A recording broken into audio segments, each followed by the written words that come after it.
Bem, e agora falando sobre os tipos de estruturas, por exemplo, a gente tem as estruturas de ancoragem. Como é que funciona essas estruturas de ancoragem? Basicamente, a estrutura de ancoragem é aquela estrutura que está no final da linha. Ou seja, aquela estrutura que ela chegou ao final da linha, é preciso você terminar essa linha. Então, é preciso você ancorar os cabos, né, em algum lugar para eles chegarem à subestação de energia, e ela vai ser a torre que vai receber, né, a última torre a receber os condutores, vai ancorar esses condutores, né, para que eles sejam transmitidos à subestação, né? Qual que é o problema, a grande questão das estruturas de ancoragem, né? O que é que a gente tem que levar em conta na hora de usar uma estrutura de ancoragem? Basicamente é que elas são submetidas a um elevado esforço unilateral. Ou seja, essas estruturas elas vão ter todo o seu esforço direcionado para um só lado. Ou seja, a gente vai ter um esforço do cabo tracionando para cá, esse outro condutor também vai estar tracionando para cá, e a gente vai ter uma resultante nessa direção. E não existe nada, né, no lado posterior da torre que esteja compensando esse tipo de tração. Ou seja, a torre ela tem que ser projetada especificamente para aguentar toda a tração vindo de somente um lado. Ou seja, ela é uma estrutura diferente, ela não é uma estrutura igual às outras torres, que elas estão alinhadas, né? Ela não é. Então, ela precisa aguentar esse grande esforço unilateral, né? Tem que ter esse cuidado na hora de planejar. As estruturas, o segundo tipo é uma estrutura em ângulo, ou seja, ela é muito parecida com a estrutura lá de ancoragem, porque ela também faz ancoragem, só que agora ela faz ancoragem em duas direções. Porém, não são duas direções que estão simétricas, ou seja, esse cabo aqui, esse condutor, ele está fazendo uma tração nessa direção, esse condutor está fazendo uma tração em outra direção, só que a resultante entre essas duas trações ela é para cá, ou seja, ela é unilateral. E não existe nenhum outro tipo de força, né, atuando nessa linha de transmissão. Então, como é que você deixa a torre de transmissão em pé? Através da estrutura, você vai preparar essa estrutura para conseguir suportar um esforço unilateral também. Ou seja, geralmente você usa estrutura em ângulo quando você quer desviar de um obstáculo, quando você quer fazer uma curva, quando você quer começar a mudar a direção da sua linha de transmissão, você começa a colocar estruturas em ângulo, né? Obviamente ela não vai suportar um ângulo muito grande, né? Porque vai se tornar uma resultante muito grande, né? As componentes horizontais aqui elas vão se tornar cada vez maiores conforme for aumentando o ângulo, ou seja, não é vantajoso. Geralmente você faz pequenos desvios, às vezes para entrar na subestação você tem que desviar de alguma coisa, dentro da cidade você tem que desviar de alguma coisa, né? Então você vai utilizar essas estruturas que são chamadas de estruturas em ângulo. O terceiro tipo de estrutura especial que existe é a estrutura de transposição. Ou seja, é aquilo que eu falei, é aquela estrutura que você quer trocar a ordem que os condutores estão seguindo nas linhas de transmissão, ou seja, nas torres de transmissão. Isso aqui tem uma vantagem que a gente vai ver mais na frente, que ela cancela alguns efeitos indutivos que você tem na linha. Basicamente, a cada terço de linha você tem que trocar, né, a ordem dos condutores para evitar acoplamento magnético entre eles. Ou não evitar, mas mitigar o efeito do acoplamento magnético que acontece entre as fases na linha de transmissão. Então, seja um terço você mantém uma configuração de fase, no outro terço seguinte você mantém outra configuração de fase, no terço seguinte você mantém outra configuração de fase. Outro elemento que a gente tem sempre que pensar em colocar nas linhas de transmissão são sinalizadores, né? Então, está em norma que você tem que colocar sinalizadores, por exemplo, em zonas urbanas, zonas onde existe tráfego aéreo, ou zonas onde existe tráfego de helicópteros, né? Então, você tem que sinalizar, né? Você tem que deixar a linha de transmissão mais visível, né? Essas bolinhas laranjas aqui, com certeza alguém já deve ter visto, passando debaixo de alguma linha de transmissão. Essas bolinhas laranjas, elas são para simplesmente sinalização, não tem nenhuma função técnica, apenas de sinalização, né?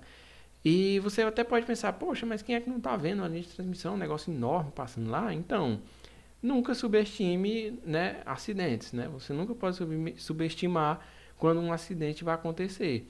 Então, por exemplo, o caso desse cidadão aqui que enganchou um navio ou um navio, um avião numa linha de transmissão, né? Então, você pode ver que tudo pode acontecer, né? Nunca subestime o que as pessoas são capazes de fazer. Isso, inclusive, sim, isso aqui é no Brasil, isso aqui aconteceu em Minas Gerais, e ele teve sorte que ele se enganchou, não foi no condutor da linha de transmissão, ele se enganchou no cabo para-raio, né, da linha de transmissão. Ou seja, a gente vai ver qual a função do cabo para-raio, a gente vai ver que ele não é energizado, né, e provavelmente foi isso que salvou a vida da pessoa que se enganchou aqui. É, então, redundância é importante. Por quê? Para você evitar acidentes. Então, sempre seja desconfiado. É, como costumo dizer, não confie no seu potencial. Né? Você é humano, você erra, você vai errar várias vezes, né? E você tem que assumir que você está errado, né? Para começo de conversa. E você, assumindo que você está errado, você vai procurar onde foi que você errou. Se você não encontrar o erro, não quer dizer que você não errou, quer dizer simplesmente que você ainda não encontrou onde foi que você errou. E você sempre tem que manter essa filosofia de talvez esteja errado, talvez tenha algum erro, talvez eu tenha esquecido alguma casa decimal, talvez eu não esteja considerando algum fator, talvez eu esteja esquecendo o clima, talvez eu esteja esquecendo solo, estrutura. Sempre assuma que você esqueceu alguma coisa, que você está errado em alguma coisa, né? Porque a arrogância leva a acidentes, né? Então, seja redundante, sempre confira de novo, sempre adicione proteções a mais. Proteção nunca é suficiente, né? Você sempre tem como adicionar uma proteção, uma precaução a mais, né? Então, para você evitar esse tipo de acidente aqui, você colapsar uma torre de transmissão. Isso aqui vai causar um prejuízo de milhões de reais, de dólares, né? Milhões que não são seus, né? Que você vai estar prejudicando alguém. Isso também quando você não mata uma vida, né? Quando você não tira uma vida. Então seja redundante. É, para isso, né? Para adicionar essas redundâncias, a gente adiciona algumas proteções, né? A NBR 5422, ela adiciona algumas restrições e algumas condições a mais, né? Como por exemplo a faixa de segurança ou faixa de servidão, que é basicamente essa linha, essa faixa de comprimento que ela vai aqui de uma ponta a outra, né? Ela passa pelo centro da torre, né? Que basicamente vai determinar qual é a faixa onde você deve ter extremo cuidado ao ficar embaixo da linha de transmissão. Né? Não é proibido você caminhar embaixo da linha de transmissão, não tem problema algum, não causa dano nenhum à saúde, né? Assim, não é bom você ter construções, não é bom você ter materiais elétricos debaixo da linha de transmissão, não é bom você ficar muito tempo, obviamente, debaixo de uma linha de transmissão, porque você pode esquecer de alguma coisa, cometer algum deslize, alguma coisa do tipo, né? Mas não é proibido, não é que não se possa ficar embaixo de linha de transmissão. Essa faixa de segurança, ela é uma faixa de alerta, ou seja, você deve ficar alerta embaixo da linha de transmissão, né? Dependendo do que você for fazer, você fica mais alerta ou não. Então, como é que você define a faixa de segurança embaixo da linha de transmissão? Ela é definida aqui, na verdade, isso aqui é L, né? Tá errado aqui. Como é que você define essa faixa? Ela é 2 vezes a distância B, ou seja, a distância do centro da torre até aqui o isolador mais afastado, né? Mais ao lado da linha da torre de transmissão. A variável D, ou seja, que é o ponto máximo de balanço da projeção da flecha, ou seja, aqui você vai ter o condutor, né, passando, aqui você tem o máximo balanço do, do isolador, mas ali o condutor a gente sabe que ele ainda tem uma flecha, ou seja, ele ainda consegue ir mais longe, ou seja, isso aqui é o ponto baixo, é a flecha, o ponto máximo lateral que a flecha consegue alcançar quando ela balança, né? Então é a distância máxima que o condutor vai alcançar lateralmente, né? E D ainda é um parâmetro que você utiliza levando em conta a tensão, ou seja, a tensão da linha de transmissão dividida por 150, ela vai te dar mais essa folga a mais que você precisa ter da faixa de servidão ou da faixa de segurança, né? Então, quanto maior a tensão, maior vai ser essa faixa, né? Obviamente, quanto maior a tensão, mais perigoso vai se tornar. Então, essa faixa de alerta ela vai ficar cada vez maior, né? Então, a gente tem alguns valores calculados, por exemplo, para torres de 500 kV, né? Como a gente já sabe mais ou menos qual é o tamanho dos condutores, a gente já sabe mais ou menos qual é o tamanho dos isoladores que a gente precisa para 500 kV, a gente sabe mais ou menos qual é o balanço, o máximo que eles conseguem, então a gente consegue calcular essa faixa de segurança para torres, por exemplo, de 500 kV. Você vai ter uma faixa de 65 metros, né? Passando ali pelo centro da torre, né? 65 metros, onde você tem um estado de alerta. Você não pode construir, a gente vai ver o que é que pode, o que é que não pode, né? Mas essa faixa de alerta embaixo. Então, para 230 kV a gente já tem 50 metros, né? E para 138 kV a gente tem 30 metros de faixa de segurança, né? Então, no trajeto, o que é que você considera quando você vai ver o trajeto de uma linha de transmissão? Você olha para boas práticas que são o quê?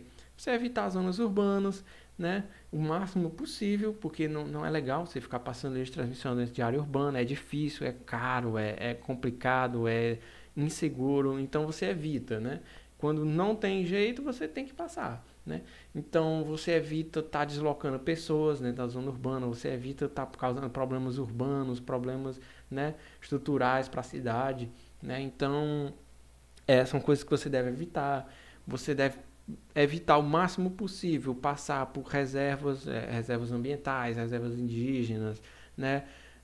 Porque é um grande problema, né? Porque você acaba causando um impacto ambiental, um impacto social, né? Muitas vezes você tem conflitos, então é bom você evitar esse tipo de coisa, né? Você geralmente também vai evitar passar linhas de transmissão por áreas onde vai ter um desmatamento desnecessário, né? Por exemplo, você vai passar é, você vai ter que desmatar uma grande área para passar uma linha de transmissão por ali. É melhor você ver se não tem um jeito de não desmatar essa área, né? Porque, como a gente vai ver, é proibido certos tipos de vegetação embaixo de linha de transmissão. É.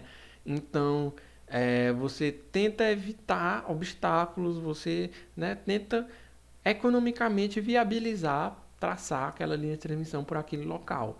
Economicamente, socialmente, né, e ambientalmente reduzir danos das linhas de transmissão, porque tem danos, né, linhas de transmissão causam danos, né, em todas essas esferas, né? Então, basicamente, o que é que a NBR, vamos ver alguns exemplos do que é que pode, do que é que não pode, né? A NBR 5422, ela vai dizer algumas coisas que podem, por exemplo, permitida cultura de cereais, horticultura, floricultura, fruticultura e pastagem embaixo de linhas de transmissão, isso aqui é dentro da faixa de segurança, né? Desde que constituída de espécie cuja altura máxima na idade adulta, ou seja, a altura máxima que essa planta um dia vai alcançar, garanta que a distância do condutor mais baixo, a vegetação, nunca seja inferior a 5 metros. Ou seja, é permitido vegetação embaixo da linha de transmissão, é permitido que pessoas cultivem, né, horticultura, floricultura, fruticultura embaixo de linha de transmissão, né? Então, inclusive, a gente tem isso aqui em Teresina, tem exemplos disso, de hortas que são construídas embaixo da linha de transmissão. Não tem problema nenhum, né? Não vai causar nenhum dano a ninguém, né? Porque está muito alto lá, né? Desde que a vegetação não chegue a menos de 5 metros do condutor mais baixo, né? Porque senão vai se tornar perigoso. O que é que não é permitido embaixo de linha de transmissão, em hipótese alguma, não é permitido qualquer benfeitoria ou atividade que propicie a aglomeração constante ou eventual de pessoas na faixa de passagem da linha. Ou seja, você não pode fazer um show embaixo de uma linha de transmissão, você não pode abrir um bar embaixo de uma linha de transmissão, uma boate, né? Você não pode fazer eventos embaixo de linha de transmissão, né? Então, porque é algo que realmente é perigoso, né? Não tem como, não tem porquê você fazer isso embaixo de uma linha de transmissão, né? Então, aí, desde muito antes já era proibido aglomerar embaixo de linha de transmissão. Então, basicamente é isso que a gente tem para falar sobre a estrutura de torres e sobre o trajeto de linhas de transmissão. Na próxima aula a gente vai ver um pouco mais sobre os condutores das linhas de transmissão, tipos de condutores, tipos diferentes, né? Do que é que eles são feitos e o qual que é melhor utilizar em qual situação, né? Então, muito obrigado por assistir.